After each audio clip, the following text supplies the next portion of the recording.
Brothers and sisters, peace be with you. We are reading from Psalm 129. Today we have Pastor Jason's sharing. It's a song of ascent. So the title for today is Walk Out of Hurt and See God. Verse 1, many a time they have afflicted me from my youth. Let Israel now say. Verse 1, a song of ascents. On one hand, they're ascending to see God. During the journey of ascent, there's some memory being brought back.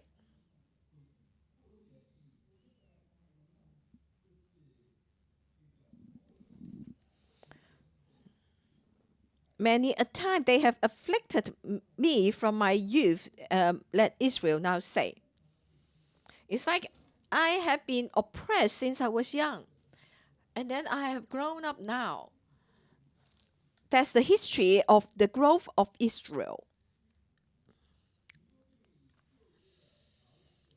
Just like the old Jacob in the Old Testament,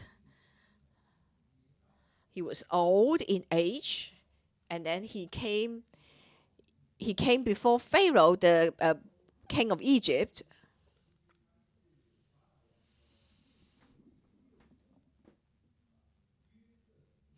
He is Joseph. He was the best man to Pharaoh. He was the father to Joseph. He had a high position. After conversation with Pharaoh, he blessed Pharaoh. That's in the book of Genesis. So, as his identity, he was able to bless Pharaoh. But he said to Pharaoh, my days has been filled and miserable. That's what he said to. He lived a long time, but he said his days were filled. He was honorable, but he thought that he had a miserable life. In his whole memory, he lived in the previous time. His misery, he remembered his misery only.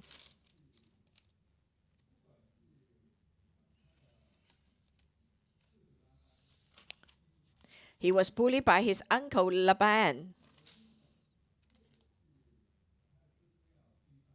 Or his father, his brother, older brother, Esau was trying to killed him.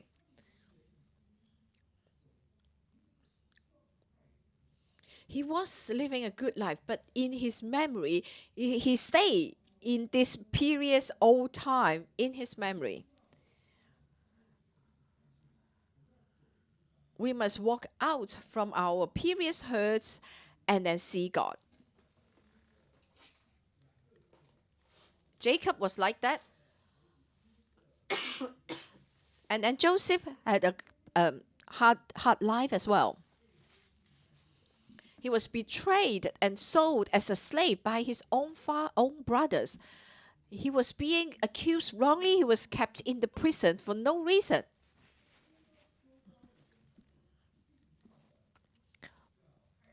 People around him were determined to harm him. But as he went on, he says something very precious in Genesis chapter 50.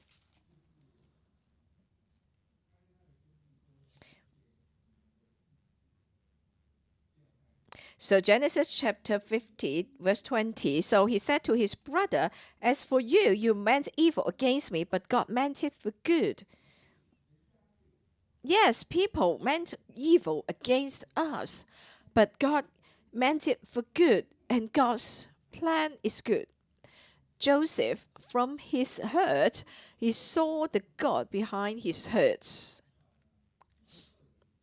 So that's why Psalm 129 verse 2, many a time they have afflicted me from my youth. They here means his enemy. Many a time, verse 1 and 2, same pattern. Many a time they have afflicted me, I have been bullied. I have been bullied. But now in verse 2 of Psalm 129, yet they have not prevailed against me. So the first one is talk about he's being oppressed, afflicted. But now I'm going to see God right here, a song of ascent. Remember? 3 times a year I will return to Jerusalem and meet my God. Well, I have a good life here, haven't I? I'm safe here. I can still worship God. Yes, I have been bullied and afflicted. But right now, right here, I'm able to decide that I want to see God, meet with God. So here, he walked out from his this situation. Yes, the enemy have afflicted me, but they have not prevailed against me. From my previous experience, from his previous experience, he was able to come out of it. First paragraph, verse 1 to 4. See that God reigns. That's the first paragraph of this chapter.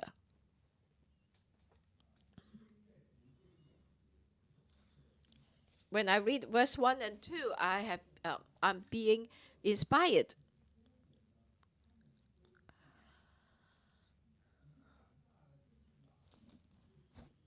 A lot of people, they grow up to even they're in their old age, and yes, they live in their past.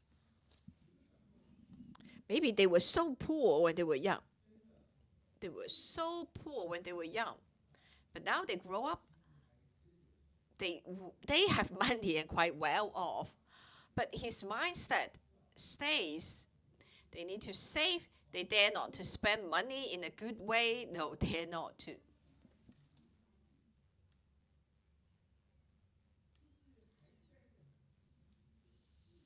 Their mindset stays in poverty mindset. Those who bully you have bad outcomes, but you just keep remembering how miserable, how poor you were. You live in the past. They did not come out of the hurt. Yes, you were poor, but God has blessed you. Now you have a lot of money, you can help others. You have been bullied, but now you have grown up. You can protect yourself. And you can protect a lot of other people. Do not live in the past that you are being bullied, that you stay in the victim mindset. You must come out of it. You are free. You can worship God. You have God's protection.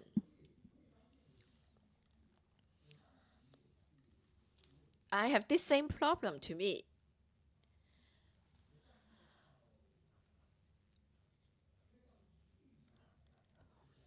It was only until last year I started to see the whole situation more clearer. I realized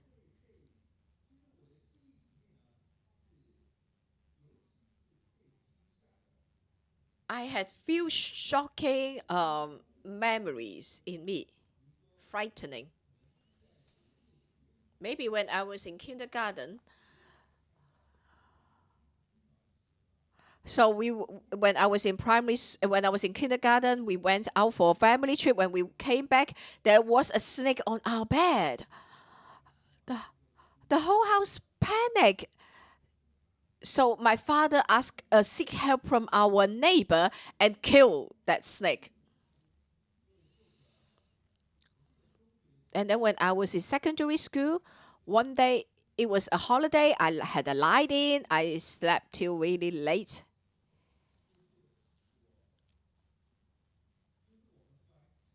I got up really late. I was the only one in the house.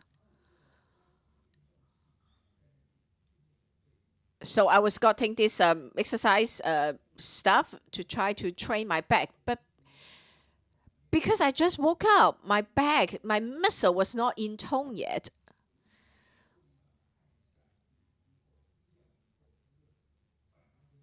And then the machine actually rebound because I was not strong enough at the time.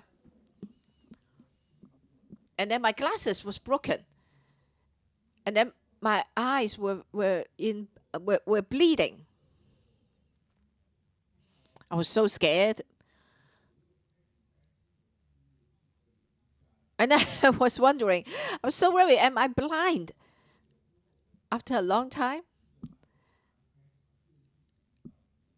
And I tried to take away my hand, which was covering my eyes, to see if my eyesight have lost or not.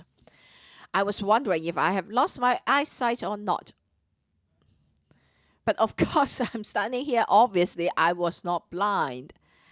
I did not lose my sight. And of course, the snake was killed.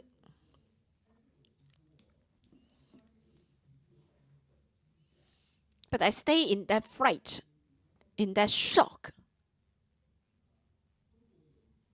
There is a Chinese saying, once bitten, twice shy. That if you have been bitten by a snake, then you anything that have been like resembles a snake, you will be scared. I was not bitten by a snake, but I always remember there was a snake on my bed. And you need to be very careful when you're using the exercise equipment, otherwise you may lose your eyesight.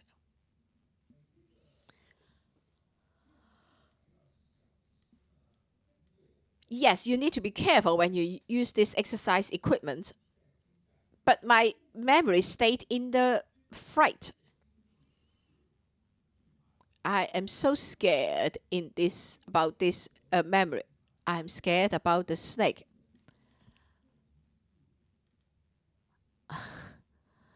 That's more than 40, 50 years ago.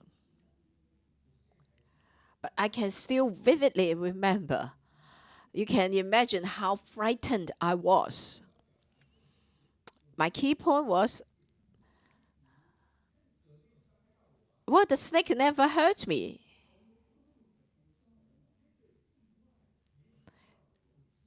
That accident did not harm my eyes. That's the total memory. But we are most likely we are being changed by partial negative memories.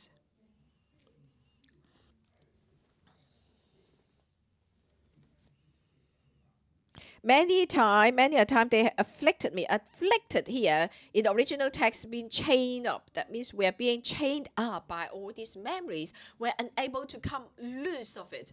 We basically hold on to partial negative memories. But here the Bible tells us we must see the whole picture. You have been saved. You are saved.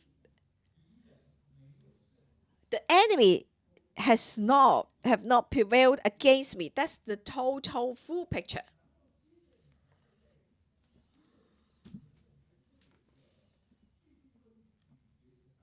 But we continue to chew on this hurt. Verse 3, the plowers plowed on my back. They made their furrows long. Verse 3.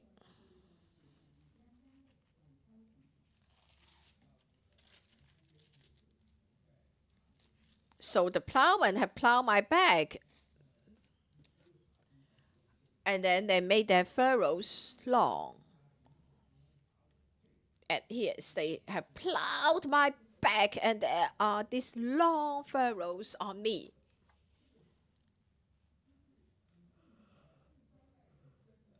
You don't understand how deep this hurt is.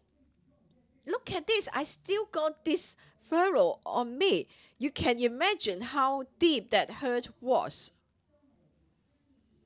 That's our problem. This is the problem of most of us. We continue to hold on to this hurtful partial memory, and then we keep talking about it, keep pondering on this. Why did they treat me this way? They did it on purpose. They knew it was not my problem. They continue to harm me. My heart is so deep. That's the problem of man.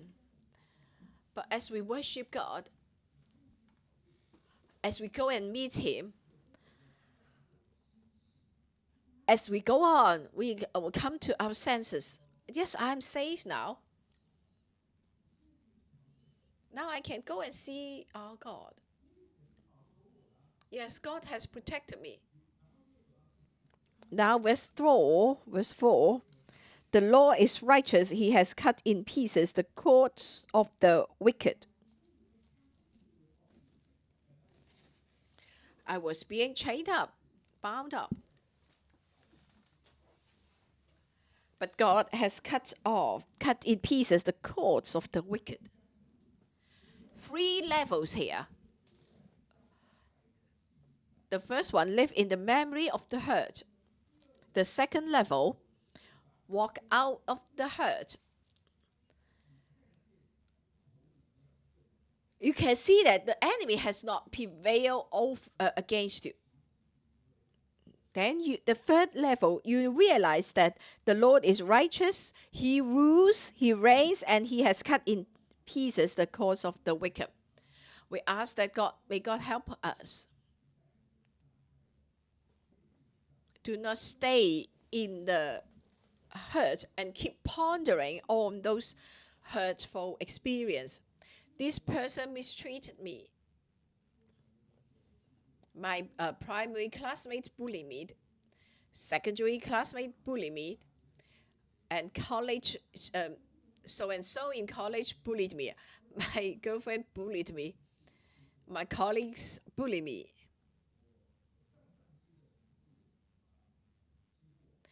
My previous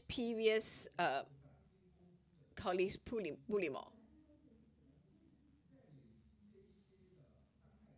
We keep accumulating these painful memories, things that we are so, I deserve pity. I have been afflicted from my youth until like 70 or 80s. We still remember this. Those who have hurt you forget all about those, how they hurt you. Or some of them passed away. They're old, they pass away. But you still remember. We ask that God helps us. Walk out of hurt. And see that you are being protected. And see that the protection is from God. That's the first paragraph, verse 1 to 4. And then the second paragraph, verse 5 to 8. See that God blesses. Verse 5, let all those who hate Zion be put to shame and turn back.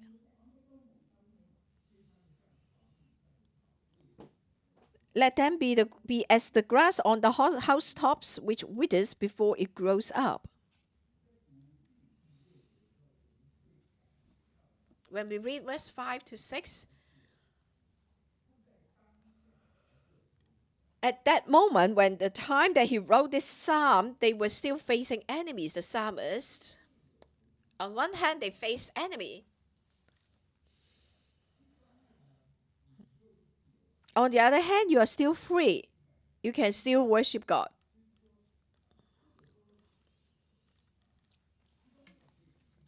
On one hand, you worship God. On the other hand, your enemies are still healthy. That's in such a situation. That's such a situation. Yes, the Lord is righteous. He has saved me. But when I think about those people who have hurt me, I am so angry. So I need to pray to God. Let them be put to shame. Let them be as the grass on the housetops, which withers before it grows up. They do not have a good ending. They withers before it grows up. Even if they grow up with which the reaper does not feel his hand, that means it's not fruitful.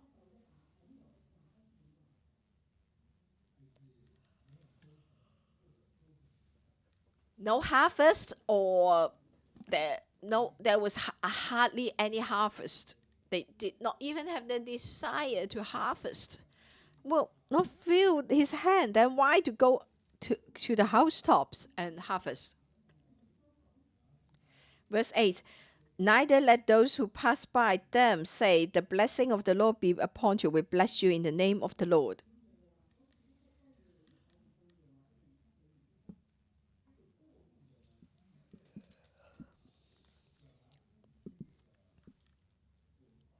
Let those who pass by, that's the culture. That's the culture of Israelites.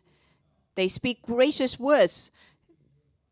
They pass you by, they don't know you, they will say, may the Lord, the blessing of the Lord be upon you. Just like for the Chinese, when we meet each other, we say, oh, have you have a lunch? Are you full? On a full stomach? Because Chinese focus on eating.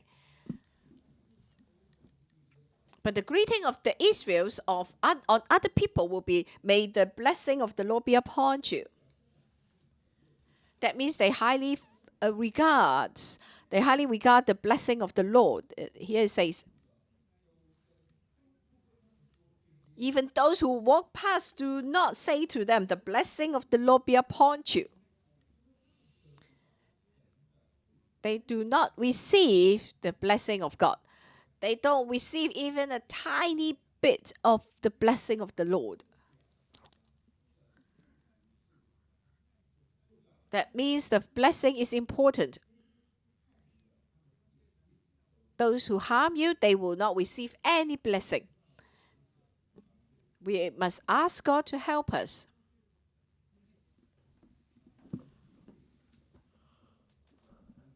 There are many reasons that we are being afflicted. Sometimes we have done wrong. Why did Jacob's older brother pursue him to death? Because he impersonated to be his brother and cheated the blessing from his own father. He had done wrong. Or sometimes you're too good, you have done too good. People are jealous of you. That's why David was being pursued by King Saul. If you have wronged others, people will try to persecute you. If you have not wronged others, you have done too well, people will be jealous. Yes, people may afflict you for one reason or the other. That's the case. We must accept this situation. Whether I do good or bad, but our heart turns to God. God will protect me. God will care for me. I am safe. I am remembered by God. Other people are not remembered. They do not have good ending. They do not have the blessing of God. But I have. I can go and meet God. I do not live in the previous hurt. They are just partial. They have left my life. Every time God has saved me. Every time God has protected me. May God help us walk out of hurt and see God. Let's worship our God.